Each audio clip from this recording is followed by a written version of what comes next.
Hello everybody and welcome back to the chassis variant series of myself, Critical Rocket, and here we are with the Ice Ferret, also known as the Fenris in the Inner Sphere.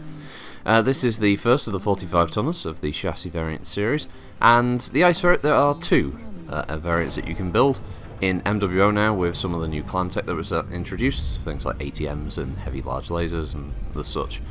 So this is the Echo variant of the Ice Ferret, and out the door, let's say, the Ice Ferret didn't really make a splash with players in MechWarrior Online. It's understandable.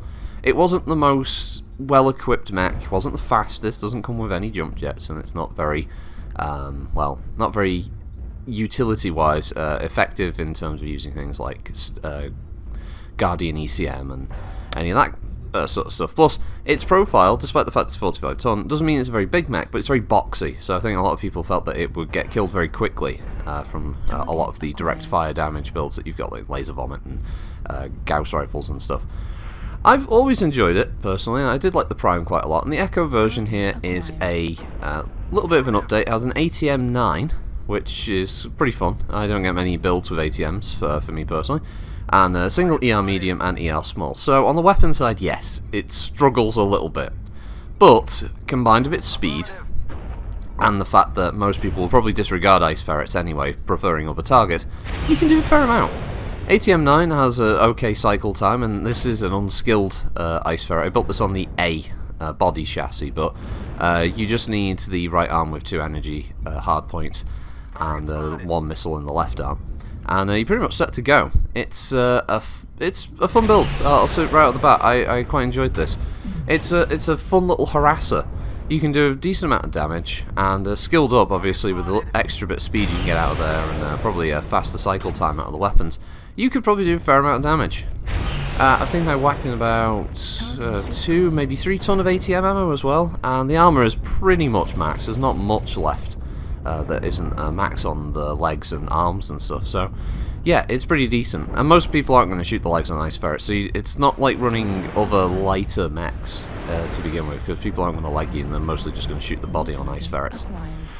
And yeah, this match had some weird moments. Here's a weird one. There's a Cyclops there that only has an LB10, so the troll build was in force. And it gave me a good opportunity to get some hits in with this ATM 9 system. And obviously, at the time of recording this and uploading it, this will actually be the last time before the LRM and ATM fire mechanics were changed. So this represents how they used to fire, and apparently by the next patch of March 2019, they will have a totally different system of flight mechanic. So yeah, this was kind of interesting, because it means any future videos I do now with LRMs and such, all the flight patterns are all very different. So hopefully ATMs will be maybe slightly improved in the way that they can arc over things. Because remember, the idea with ATMs is supposed to be that they're switching ammo types, so you know, LRMs, and they arc over things if they need to, and then you switch it to sort of a medium range missile and then a short range missile for maximum damage. I really wish they could get in ammo switching. Maybe they will for MechWarrior 5, who knows? Because let's face it, the clans are going to be in MechWarrior 5. They've hinted at them enough, so you might be able to get a Fenris in there. Modders will add all the other weapons. So, yeah, there's not really a hell of a lot to say. Sadly, there's not much background. Unfortunately, with a lot of the clan information stuff, outside of the initial reasoning for the mech being made and what clan built it, that kind of thing, and you know, that's it. They never really give you much, because Inner Sphere mechs have a bit more of a reason for certain builds being made. Say with the Cicadas, like House Marek built a lot of Cicada variants, and one of them was a training model, and another model was one that utilised some of the new technology, so it was a testbed platform for that. And in the clan side of things, it's just Hell's Horses made heavy lasers. Other clans got hold of heavy lasers, and they just added them to their mechs, and that was kind of it. Unfortunately, there's not really much background for it, which is a shame, because it's always nice to be able to pad out the videos a little bit with that kind of information. But yes, we'll have to talk about the round.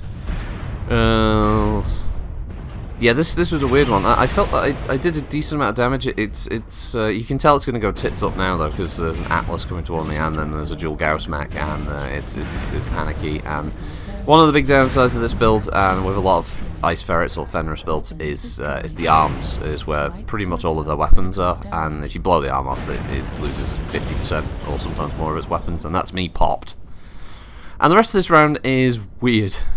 The rest of the round is this King Crab, who, he's got a brilliant name, right? He's called Guard Dog. So, he was, as far as I was concerned, he was doing what his namesake was, he was guarding the base. But it was just unexpected. There was this 100-tonner just sort of sat by a tunnel entrance waiting for the enemy team to turn up. And you can guess what's going to happen here. It's his build isn't bad, but he's going to get swarmed and he's going to get overwhelmed with targets, and it's not going to end well for him. But yeah, you'll see that on here. It was just funny. I had to keep it after that because this guy he's just going to get jumped. It was a weird decision. I've never seen this from a King Crab player before. Just deciding to hold back, because usually King Crabs are just fantastic brawling mechs. I think they actually do better than the Atlas in that regard, because they've got high mounted energy and missile hardpoints and ballistics on some of them. So you can well, not high mounted energy and missile, but you can get some pretty nasty brawling builds, pulse lasers and stuff like that. And it was just odd to see one so far back, and as you can see, as talk about getting swarmed, he can't pick a target because there's like huntsmen hopping around, and there's the Atlas attacking him, there's another mech attacking him, so yeah, everyone just dives in on him. So yeah, overall, the Ice Ferret E it was fun. I enjoyed it. I did a decent amount of damage. It's a tough one with the old Ice Ferrets, but they are enjoyable to mechs if you haven't tried them out. If there's one on as a trial, or you can get one on sale dirt cheap, I'd go for it, because they're an interesting little speedy mech. You find a good build for them nowadays with all some of the new weapons. So I'll leave it there. Thanks for watching, everybody. We're going to overrun. Have a good week, and I'll see you next time. Bye bye.